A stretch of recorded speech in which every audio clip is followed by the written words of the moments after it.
গয়নাগুলো যদি না, মায়ের গয়নাগুলো মায়ের দেখতে আসবে আর আমি ধরা পড়ে যাব। মায়ের গয়না দেওয়া যাবে না।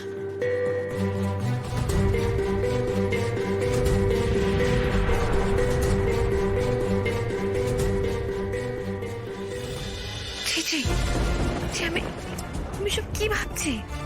আমার কি মাথা খারাপ হয়ে গেছে? না না, আমি আমি এতটা নিচে নামতে পারি না, কখনো না। এই ময়ূক আমাকে ছাড়বে না, আমার জীবনটাকে শেষ করে দেবে, শেষ করে দেবে আমার জীবনটাকে। কিন্তু আমি তো আমার জীবনটাকে শেষ হতে দিতে পারি না। ও ও ও আমাকে সবার সামনে এক্সপোজ করে দেবে, আর সেই সুযোগ নিয়ে অনুভব লাজুর সঙ্গে ফুর্তি করবে। এটা আমি মেনে নেব না। I will not accept this. না, কখনো না। ঠামির গয়না নিতে হবে। ঠামির কাছে অনেক গয়না, ওখান থেকে বেছে বেছে কয়েকটা ভারী গয়না নিলেই 10 লাখ উঠে যাবে। ঠামি ধরতেও পারবে না।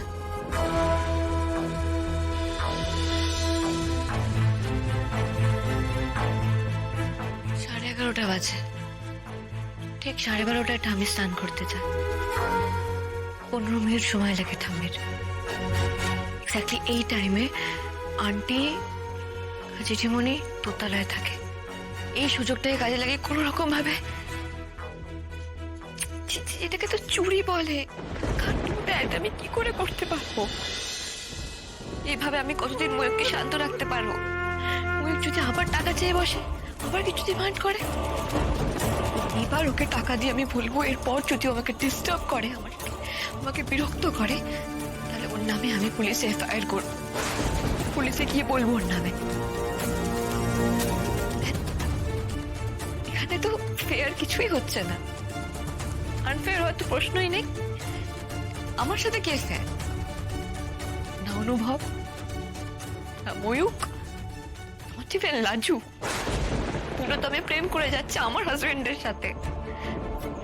কত সহজ সরল মেয়ে ভাবতাম ওকে, আর আমাকে ও ধোকা দিয়েছে, আমাকে ব্যাকস্ট্যাপ করেছে।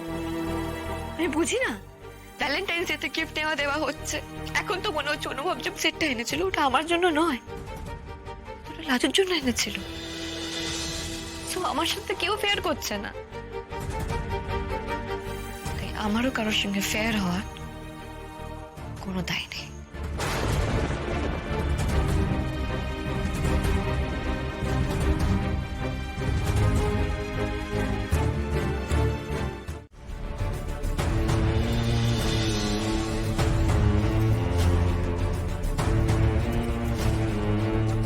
এটাই শেষ ময়ূক, এটাই শেষ। এরপর যদি তোমার আরো লোভ বাড়ে, তুমি বুঝে নেবে আমার থেকে তুমি একটা টাকাও আর পাবে না। না, I really love you. Please please, তোমার ওই মুখে না ভালোবাসার কথা বলো না, উপহাস লাগে। কোনো দিন তুমি আমাকে ভালোবাসোনি, কিন্তু আমি তোমার জন্য নিজের বিবাহিত জীবন বাজি রেখে সব ছেড়ে পালিয়ে গিয়েছিলাম। প্লিজ তুমি আমার কাছে যে কথাই বলো, ভালোবাসার কথা বলো না, দয়া করো আমাকে। আর যে কথাটা বলছিলাম আমি তোমাকে, আমি চাইলে তোমাকে ব্লক করে দিতেই পারি, কিন্তু আমি খুব ভালো করে জানি you are a typical criminal. তোমার অনেক নাম্বার আছে, তুমি অন্য নাম্বার দিয়ে আমাকে ফোন করবে। তাই বলছি, যদি আত্মমর্যাদা থাকে, এতটুকু আত্মমর্যাদা থাকে, আমাকে যোগাযোগ করবে না। আর আমি যেন কোনোদিনও আমার বাড়িতে তোমাকে না দেখি। আচ্ছা সুইট হার্ট, তুমি আমাকে সত্যি করে বলো তো, তুমি আমাকে দেখে খুশি হওনি? আর সারপ্রাইজটা কেমন দিলাম আমি চলে গিয়ে? আমাকে আর যোগাযোগ না করাটা তোমার পক্ষেই ভালো হবে। ধমকি দিচ্ছ আমাকে?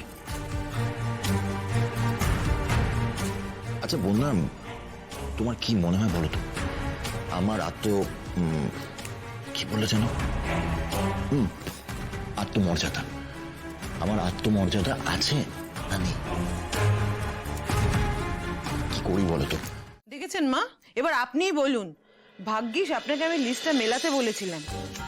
না না না না, তা কি করে সম্ভব? এতে কদিন আগে, মানে এই 2 দিন আগেই আমি সমস্ত গুছিয়ে রেখেছি। এইটার মধ্যেই তো আমার মোটা সাত্তরের হারটা ছিল, আমার বিয়েরটা গো, সেই ভারী হারটা গো, সাথে আমার কান পাশা দুটো ছিল, সব এখানেই তো ছিল। কি হলো বলো তো বড় বৌমা? আচ্ছা, আমার হারটা তো তুমি চেনো, বুঝতে পারছো তো কোন হারটার কথা বলছি? হ্যাঁ মা, জানি। ও ওই হার, কানের দুল আমি কতবার বিয়ে বাড়ি অনুষ্ঠানে পড়েছি তো মা। ও মা, আপনি আরেকবার আলমারিটা খুলে দেখুন না, আপনি নিশ্চয়ই অন্য কোথাও রেখেছেন, বা হয়তো কাউকে দিয়েছেন, আপনার মনে পড়ছে না।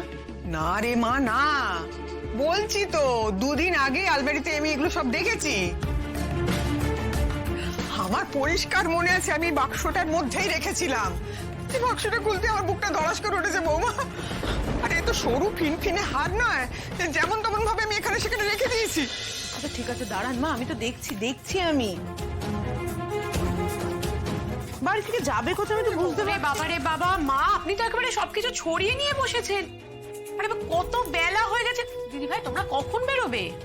ছোট মার দুটো সোনার জিনিস পাওয়া যাচ্ছে না, ওই 7 নড়ি বড় হারটা আর ওই গোল গোল বড় বড় কান পাশা ছিল না, পাওয়া যাচ্ছে না। এখানে তো খুঁজলাম, কি মুশকিল, কোথাও নেই। আর লকারেও তো কাগজপত্র ছাড়া আর কিচ্ছু নেই রে ছোট।